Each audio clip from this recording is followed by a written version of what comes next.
Welcome to TikTok ads. This is a full tutorial on how to run them and actually how to understand them so you can scale them effectively.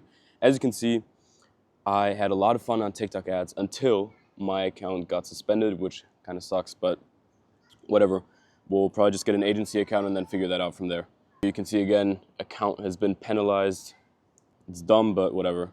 So let me actually show you how much we spent on here.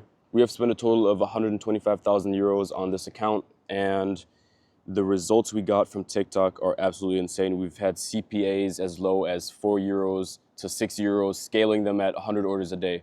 So the way you can actually scale with TikTok is, like I said before in my meta ads video, if you haven't watched it, you should go check it out.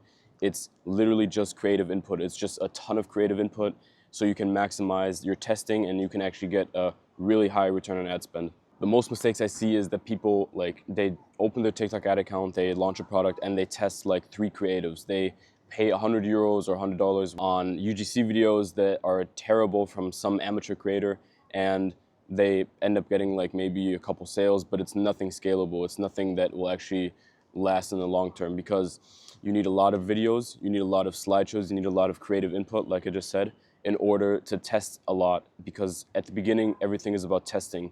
Focus quantity over quality. Usually you don't say that, but you should do quantity over quality, because once you know what works, you can scale that and you can make your videos perfect. But until you don't have that, you shouldn't focus on making the best video possible. You should just focus on having a huge variety of creative input. Now I'm gonna teach you what exactly I did to scale this. So what I did was I took a bunch of videos, I sat down with my team, with my employees, and we all just started banging out videos every day. We started doing like per person 10 to 20 videos. It was just literally filming the product and showing the benefits of the product. I'm not gonna leak the product, but yeah, showing the benefits, showing why it's cool, why you should have it, and then you just post everything onto a normal TikTok organic account, and then you just run Spark ads. If you don't know how to run Spark ads, just fucking Google it. You'll figure it out. You just run Spark ads on them and use the code. Don't switch your account to a business account, because in that way you cancel all the good sounds. You need like the actual good music, the trending music, and you won't have that if you have a business account. So use the codes. Just look up on YouTube how to get the TikTok creator code, and then just run Spark ads on that. So once you have all the codes, you just take them and you upload them into the TikTok ad account. What I used to do, it doesn't mean that because it worked for me, it works for you. You have to test it for yourself. Some people test with ABO, some people test with CBO campaigns, and some people even only scale with Smart Performance Campaign, I think it was called. What worked for me was Smart Performance campaigns and ABO campaigns. CBO never worked. For me, it didn't even work for Meta, but I know people that scale only with CBO, so test it for yourself. So what I did was I created an ABO campaign. One campaign, inside of the campaign, I created about like 50 ABOs, so like scaled at a huge amount, and per ABO ad set, I had 3 ads. And those would be 3 videos or 3 slideshows or a mix of that. But I try to keep the creatives very similar. So if I'm talking about if my product has 3 benefits and I'm talking about one benefit, I would put one benefit as the ABO label. And that would have 3 different benefits, so 3 different ABOs. Now, let's say your product has an average order value of 50 euros or $50, whatever you want to call it.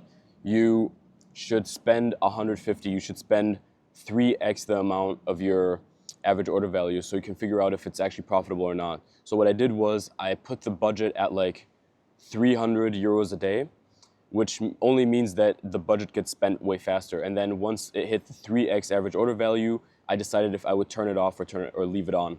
Now, sometimes you break even. If you say you spend 150 euros and you break even, it could be that you spend 151 euros, so just €1 more, and you get another sale, and then you're already in profit. On that note, you kind of have to decide for yourself, because if you're running 50 ad sets, then it doesn't really make sense to even leave the ones that are break even if you have enough other ones that are actually profitable. If you barely have any ones that are profitable, then maybe consider leaving that on. But what I did was I cut off everything that wasn't profitable and only left the ones on that were profitable. So once you figure out which ones are profitable and you leave them on, you can leave them on for a little bit, and then you should start scaling if you see that they're still profitable. I think I've repeated the word profitable probably like 10 times in the last minute. So once you have the ones that are actually bringing in money, you double your ad set budget. You just double it and double it and double it until you see it not being so profitable. So we've had ad sets that we were running up to 2 to 4 grand a day.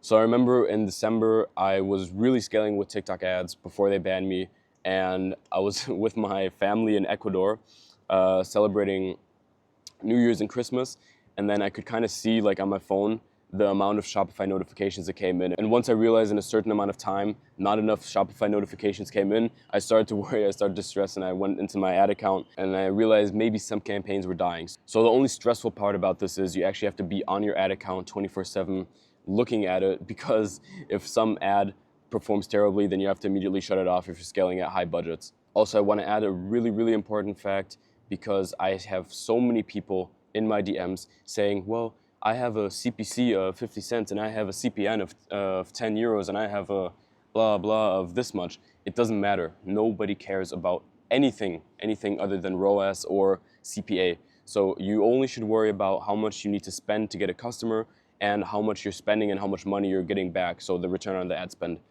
Anything else, nobody cares about it. It's just so worthless. It's the biggest coping mechanism of not getting sales. People who don't get sales say, well, I didn't get a sale yet, but my CPC is at 10 cents, so it's really good and I should expect a sale pretty soon.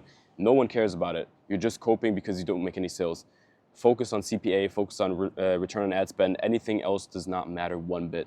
It's like if you run a retargeting campaign, obviously your CPC is going to be way higher. I've had, even in normal campaigns, I've had CPCs of €1, maybe even €1.50, but still very profitable, so I leave them on. I don't care about, I don't even look at it. I honestly, if you would ask me right now, I would have no idea what my CPC is, what I pay for CPM, and I honestly have no clue about any of that. Here's another fact you should know. So if you're scaling with TikTok ads, you should obviously post everything to your organic page firstly, because why not? You have the opportunity to get millions of views by just posting. You should utilize that and just try it out. So in order to run Spark ads, you have to post it organically anyway, so it doesn't make a difference. Just post it, wait a bit, and then run ads on it. The first about, I think, 250 to 300K we did organically. We only posted on TikToks, and then after that we could really scale because we figured out what actually popped off, and then we ran ads only on those who popped off. So the issue that people do is they don't post organically. They run a normal ad, not a Spark ad, and then the thing is, like on the side, when you see how many likes it has, if you run an organic post and it already collects like, I don't know, a couple hundred likes, so maybe like 200-300 likes, people will see that, and it's like, in the back of their brain, it's like this unconscious thought of, if it already has like 300 people liking this, then it can't be bad.